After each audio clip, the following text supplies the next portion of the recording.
Mayento Kasee so na yemfiri amonyo nsemmuni ma enwumasuamu na Ghana Education Service and a day to Conference of Heads of Assisted Secondary School CHASS senke beya PTA for wo musika samde ka schools no wo muntwo mu humfiri mo kra de enti ama GES de nsemu etudwa no Adom Kasee etwaso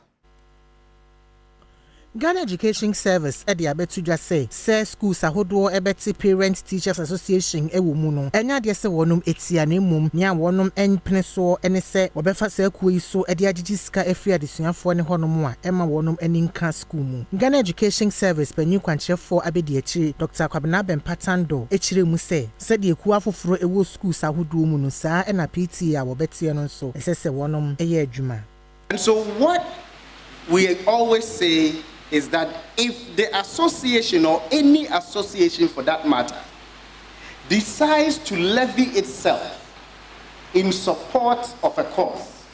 whether within a school, within a community, or within in supporting the association, they must levy themselves and not attach that levy, especially in the PTA, to children. Association of Educational Accountants Ghana ena eko Ghana Education Service asuya ya wadekoto wonum wanimu se ebeya anka wonum ema wonum sika bia ebeboa se ne ebeya eniama ahodo ye wo school mu no obenya sika ede aye atariburu aganaja no ena ye trotrofo emasa eku. Some challenges that need urgent attention to enable the policy achieve its intended goal. Some of these challenges that directly impact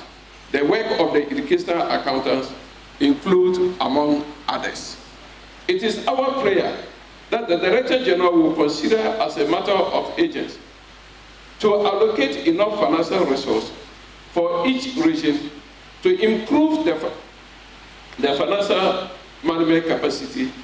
and skills of management of the educational sector. Mark Denchira Kranche trotrofo Emma Teachers and Educational Workers Union na ewotu yisumu ono so editor just say idro for isu obosumi mfimfini hono baabi na se wonom nsem a wode adan empanyufo wonom anhwe ho asem anka ama wonom a wonom beti atua. National Labour Commission